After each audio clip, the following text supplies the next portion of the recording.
कक्षा 8 में अब हमारी जो पुस्तक है हमारा राजस्थान, कुल 20 अंक का पेपर इसमें से आएगा। इसका पहला पार्ट है 18वीं सदी का राजस्थान। इसमें 1 अंक का एक प्रश्न आएगा। जो सभी प्रश्नों के आने वाले संभावित प्रश्न हैं उनके उत्तर मैं आपको इस वीडियो के माध्यम से बता दूंगा। और आप सबको बहुत बहुत बधाई कि आपके परिवार में इस चैनल के माध्यम से 103 सदस्य हो चुके हैं। बहुत अच्छी प्रोग्रेस आपने की है, इसके लिए बहुत बहुत आप बधाई के पात्र हो। इसी तरह हमारे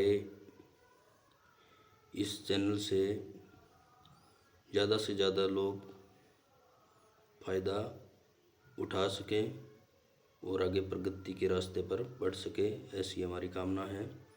तो पहला प्रश्न है, मराठा शक्ति को सर्वप्रथम किसने संगठित किया? तो सर्वविदित नाम आपको पता है, शिवाजी ने। शिवाजी ने मराठा शक्ति को चरमोत्कर्ष पर पहुंचाया और मुगल साम्राज्य से जमकर लोहा लिया। राजस्थान में सर्वप्रथम मराठों ने कहाँ से प्रवेश किया? 1711 ईस्वी में मेवाड़ से। 1720 ईस्वी में पेशवा बाजीराव ने मराठा ध्वज अटक से कटक तक फहराने का लक्ष्य तय किया। अगर आपको लिखा हुआ कम समझ में आ रहा है तो आप 1-2 नंबर वाले ये जो सब प्रश्न हैं जिनके उत्तर मैं इसी के अंदर बता देता हूँ, आप इसको सुनकर भी बार बार सुनकर भी इसका अध्ययन कर सकते हैं। मराठों ने कोटा बूंदी पर कब आक्रमण किया? 1726 में। मराठों का राजस्थान की राजनीति में प्रथम हस्तक्षेप क्या था? बूंदी के शासक जो बुद्ध सिंह थे उनको 22 अप्रैल 1734 ईस्वी को एक बार हटने के बाद पुनः बूंदी का शासक मराठों ने बना दिया। इसके बाद निरंतर राजस्थान में इनका हस्तक्षेप बढ़ता गया और ये लूटमार करते गए और इनकी लूटमार से जयपुर के शासक ईश्वर सिंह इतने परेशान हो गए कि उन्हें आत्महत्या तक करनी पड़ी। तो राजस्थान के राजाओं ने परेशान होकर एक सम्मेलन का आयोजन किया। मराठों की लूटमार से बचने के लिए हुरडा नामक स्थान पर सभी राजपूत राजा इकट्ठे हुए 17 जुलाई 1734 में। हुरडा सम्मेलन हुआ। हुरडा जो स्थान है अब भीलवाड़ा जिले में, और हुरडा सम्मेलन की अध्यक्षता की थी महाराणा जगत सिंह द्वितीय ने। अब इसके अंदर हालांकि शपथ ली गई कि आज के बाद कोई भी मराठा शक्ति किसी एक राज्य पर हमला करेगी तो सभी राजाओं के विरुद्ध उसे हमले को समझा जाएगा और सारे मिलकर उसकी हम रक्षा करेंगे।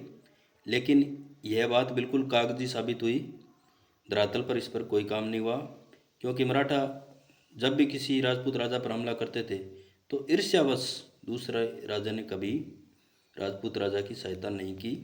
इसलिए हुरडा सम्मेलन क्या हो गया? असफल हो गया। राजमहल और बगरू के युद्ध जयपुर रियासत में उत्तराधिकार के लिए हुए। प्रश्न आ सकता है राजमहल और बगरू के युद्ध का संबंध किस रियासत से?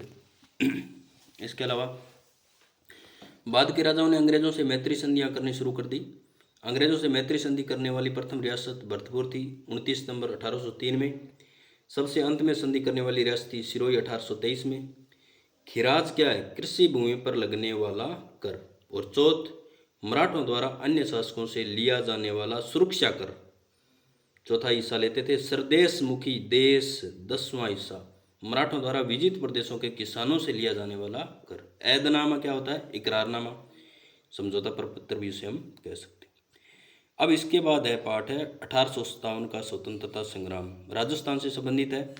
भारत से संबंधित एक पाठ पीछे दूसरी किताब में से हमने आपको बता दिया, उसमें से एक बड़ा प्रश्न आएगा।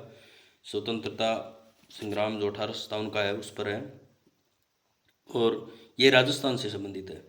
इसमें आने वाले मुख्य प्रश्न ये हैं कि 1857 की राजस्थान में 1857 की क्रांति के कारण तो कंपनी का राज्यों के आंतरिक मामलों में हस्तक्षेप, राज्यों में उत्तराधिकार के प्रश्न पर असंतोष, सामान्य जनता की भावना, राज्यों के आर्थिक मामलों में हस्तक्षेप, सामंतों की मनोदशा और तात्कालिक कारण। तात्कालिक कारण है वो चर्बी वाले कारतूस है, वो भी भारत के क्रांति के कारण लिखोगे आप तब ये तात्कालिक कारण यही आएगा। लगभग कारण 19-20 है, लेकिन ये मैंने आपको बिंदु बताए हैं। हर बिंदु में आपको 3 या 4 लाइनें लिखनी है, तो ये आपको है इसका फायदा मिलेगा अंकों के अंदर। और ये अच्छा टॉपिक है। भविष्य के अंदर अन्य क्लासों में, कक्षाओं में, आप बड़ी कक्षाओं में जाओगे तो इसका आपको बहुत बेनिफिट मिलेगा। इसलिए आप एक काम करें, 1857 की क्रांति राजस्थान और भारत अच्छी तरह पढ़ लें, और इसमें कम से कम आप 8 या 9 नंबर अपने कवर हो जाएंगे। 1857 की क्रांति का प्रसार किस प्रकार हुआ, यानी क्रांति सबसे पहले नसीराबाद छावनी में फैली, फिर कहाँ कहाँ फैली, किस प्रकार क्रांतिकारियों ने उनका सामना किया अंग्रेजी सेना का, वो थोड़ा बहुत इसके अंदर लिखना है। दूसरा है आहुआ के विद्रोह का वर्णन कीजिए। आहुआ के ठाकुर खुशहाल सिंह थे, उसका आपको इसके अंदर वर्णन करना है। राजस्थान में क्रांति की असफलता पर प्रकाश डालिए। असफलता का अगर प्रश्न आ जाता है तो 5 या 6 लाइनों में इसका आपको उत्तर देना है। बहुत ही आसान सा है। असफलता का कारण है, एक तो क्रांति के जो नेता थे उनमें आपसी समन्वय का अभाव था। एक क्रांति पूरे देश में या पूरे राज्य में एक साथ नहीं हुई, अलग अलग समय पर क्रांति होने से अंग्रेजों को क्रांति को दबाने में सफलता मिल गई। और ये कारण इसके अंदर भी है कि जो क्रांतिकारी थे उनके पास जो शस्त्र थे या धन का अभाव था, तो ये भी बहुत बड़ा कारण है, क्योंकि अंग्रेजों का पूरे भारत पर शासन था तो उन्हें अस्त्र शस्त्रों की और फौज की कोई कमी नहीं थी।